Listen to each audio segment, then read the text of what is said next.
bring more features around social viewing, so people, even away, they can watch things together. And after consumption, promote spaces where people can have conversations about the content that they love. I'm gonna go into details for each of them so you guys can have an idea on the things that we are doing. The first thing is on the before part. So before watching something, where they can get more content. And the thing here is the watch tab. I don't know if any of you use Facebook in English US on the language. If you do, you already might have this in your phones. It's already launched for US. But the idea here is to have this platform, this new tab on the Facebook app, where you guys can have this experience here, like almost a channel experience, where you have content that you love, you have connection with the content that your friends are consuming as well, and you have a space that is proper for consumption of long-form video. Here we are separating things. On the feed, inside the feed, the news feed, people are scrolling a lot, and people are more eager to consume things that are short form, content that is short form, up to 15 seconds maximum. So the consumption is very anxious, if you can say that. There is a piece of data that is interesting, but says that the amount of height that you scroll during a day is the size of the step of liberty. So you scroll a step of liberty every day in your phone. So you can imagine how people are anxious when they scroll that much, mostly because they are searching for new types of content. This is the experience in feed. The experience in watch is a little bit different. It's an experience made for long-form consumption, made for people to go for types of video consumption that are longer. They are usually not vertical. They are usually horizontal. And they are usually sound on, different from feed that is sound off. So even for content creation, the conversation changes a little bit because the way that people are consuming is a little different as well. So we are bringing this new space where people are able to discover and also consume things long form. Already available in the US, we are bringing to other markets later this year, beginning next year. The big challenge that we have here is that we need local content producers to have content available on the platform. So it takes a lot of local deals to make this available everywhere in the world. We are giving the first steps on that. Cool. During consumption, as I said, we want to make this social experience happen on video, even when people are away from each other. So one thing that we are going to start to see is the watch party, which is an experience like this. I have a content that I love, I start watching it, and I can bring some friends to watch with me. So I can invite up to 5 people. We watch together, we comment, we interact. So it becomes an experience where even when I'm not with my friends, my family, people that I love, I can still consume content with them. So we are bringing here a lot of the social components to the video conversation. As we said, we are mixing the good things from both generations, right? We are mixing the power of choice that mobile brought, but we are also adding the social experience of watching content that TV brought for us 50, 60 years ago. Other thing on while watching that is important as well. It's more of a long-term view, a long-term bet, but something that you guys heard from us on our F8 conference a month ago, if I'm not wrong, is the efforts that we are doing on immersive viewing.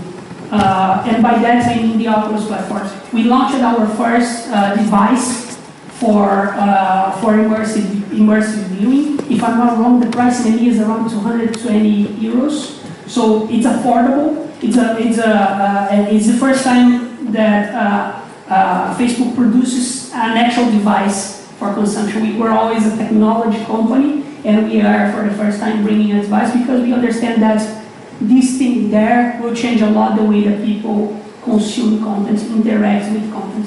So bringing virtual reality to the video consumption is something that you guys are going to see on the next year, as we have more content producers moving to this space as well, and as we have more devices in the hands of people. And on the after consumption, something that we are betting a lot is on the interaction with groups. Groups is becoming the place where we have the most active interactions inside Facebook. I don't know if you guys use specific groups for specific topics that I love, but groups are very interactive in our platform, even more than feeds sometimes for some users. So what we are doing here is to bringing the video experience inside groups so people can consume, watch, and discuss together on topics that they love. The groups that are the most interactive in our platform are the ones related to specific content. So that's exactly the movement that we are making. We're just making it easier for them to do something that they're already doing. Cool. So we are, that's where we are working on the consumer side, promoting more social discovery and a space for people to watch more of long form with watch, promoting more of social viewing, bringing a little bit of the social component, even people are not close to each other on the viewing part. And on the after, make communities more active by leveraging their groups. How business connected to that? How business are connected to that? I think the main thing here is, for business is to understand that all those different types of consumption, they represent different behaviors from users. So understand why people are behaving like that, why people are consuming like that, what they are searching when they are having this type of consumption. And understand what is the end goal from the user when they go for a specific type of content is important on how you create content for businesses and how you are advertising our platform. We have a bunch of different products available on the video ad landscape. We have products for very quick consumption like stories. We have products based on the feed, like Instagram feed and Facebook feed. We have in streams of pretty much commercial breaks that are happening inside those long form content that I showed to you. So we have a lot of possibility in our portfolio, but all this possibility pretty much represents that people are consuming in different ways. We are giving opportunities for business to talk to them on the experience, inside the experience where they are consuming. When I say people are consuming in a lot of different ways, that's what I try to mean. Different consumptions equals different behaviors. As an example on how people are watching, what is the retention for some types of content. On feed, for example, this is the curve that we see on feed. People start consuming, after a couple seconds, 3-5 seconds, people go away. So pretty much what happens here, people are anxious because they're scrolling feed. Creation of assets needs to bring the main information to the beginning of the video, otherwise people will abandon you, they will not listen to anything that you're saying. Even the outcomes, and we are going to have more, other sessions about measurement, even the outcomes expected here, they might be different. So understand how they're consuming here makes a lot of difference. It's not Facebook only, it's not Instagram only. All the feed platforms like Twitter, for example, they have the same, a similar, not the same, but a similar type of behavior. On stories, for example, the behavior is quite similar to feed. The thing is that consumption is even faster. People consume even faster when they are on stories. I think the main difference here is sound on consumption, everything fully vertical. So another way of capturing content as well. And when we go into in-stream platforms, even if it is skippable or not skippable, the scenario changes a little bit, right? In skippable, people watch until they can. When they can skip, they abandon, they go away. On non-skippable, they keep watching for the majority of the time because the content is connected to, the advertising is connected to a type of content that they love, so they accept to watch advertised so they can continue watching the content. So, a lot of different behaviors are happening in the same mobile device. It's important for us to acknowledge that it's a single device, but brings a lot of different behaviors from people, and those different behaviors, they make a lot of difference on the way that we produce content, the way that we deliver content in form of advertising. For us, it translates pretty much that way. We have formats that are made for, they are specific for short bursts. They are like punches. You work with frequency with them, you work with large reach, so you can explore this kind of stuff on them. Probably retention rates are not going to be the highest ones, but with reach you can achieve results on stories, on feed. But you also have formats that are more long form, like the stream formats that we are starting to see growing in countries like Spain, for example, where people watch for longer because the content is connected to, the advertising is connected to specific content. Cool. To finish, I want to give you an idea on what's next. I showed you a little bit of our consumer direction, what we are doing on the consumer side, but I just want to give you a trend line on the things that we are going to develop on the advertising side as well, so we can have the full picture of what's going to happen on the next year for Facebook, Instagram, and WhatsApp and Messenger.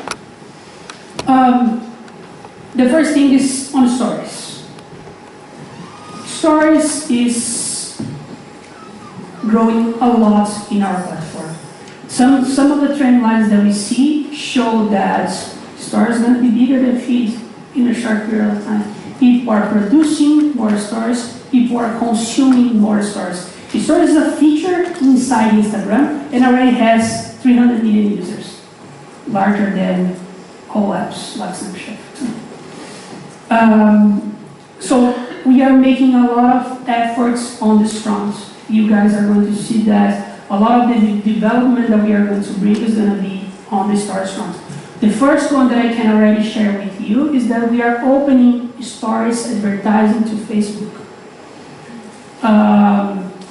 Especially for younger audiences, we are seeing that the consumption for stories inside Facebook is already growing as well. We are, with less than 1 year of life, we already have half of the size for Instagram stories. So people are using more and more this environment, and you guys are going to start to see some tests happening earlier next month on Facebook stories. So this is going to be a big area for development for us. The second area of development is on visual inspiration, on giving people and brands tools for having a better language when they are mobile.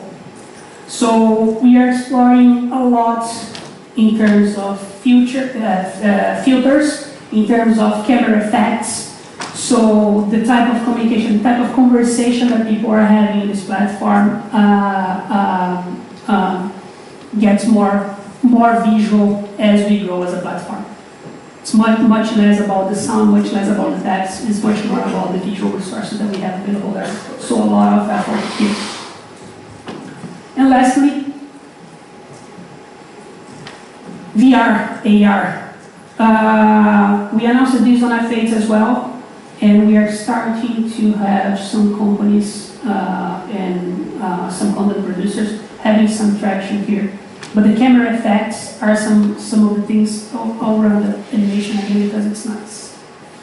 Camera effects are some of the experiences that we are looking to develop for the platform on the second semester. The idea here is that we kind of mirror the real world in our mobile devices. So we could allow experiences like that. For example, I'm a lipstick brand, and I'll let my customers test the color that fits better to their face on their mobile devices, so they can feel their own face and change the color of the lipstick and understand which one is the nicest for them. Or imagine that I'm an automotive company and I have an experience for building my car, and I can film the car and change the colors and understand which color is going to be better in my house, for example. So all those experiences are going to be available with this type of effects. We are in early stages right now, testing how users deal with that. So we are bringing a lot of brands that are related to lifestyle, to entertainment. But soon we are going to have this platform more open for all the advertisers. So that's the direction that we are going. Oops, I missed to show that one. This is a nice one.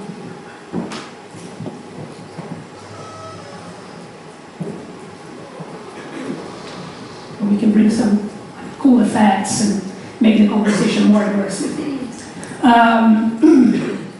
So that's the direction that we are going, making the platform more visual, making the platform available for more experiences that are bringing interaction, that are bringing the real world into the mobile device, and also experiences related to stories. I gotta close here, but if I need to leave you guys with 3 things, I would say that video, even with mobile, even though you consume by yourself, is still a social experience. People still want to watch together. They are showing us this on the way that they interact with friends, interact with people that they love. So we are going to make video more social. The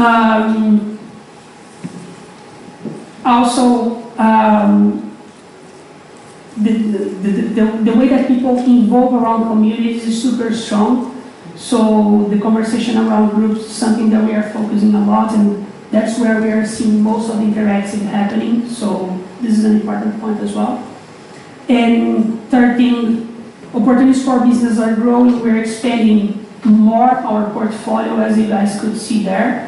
But it's important to understand that we expand the portfolio because people are showing to us different types of experiences when they are on our platform. So it's super important to understand which is the type of experience that you want to participate to, and match your content, match advertising with this type of experience that people are expecting to have in the platform. This is how you're going to generate the right conversations in feed, in stores, in messaging platforms, anywhere in our brands. Cool? I think I'm already done with my time. So thank you very much. See you next time.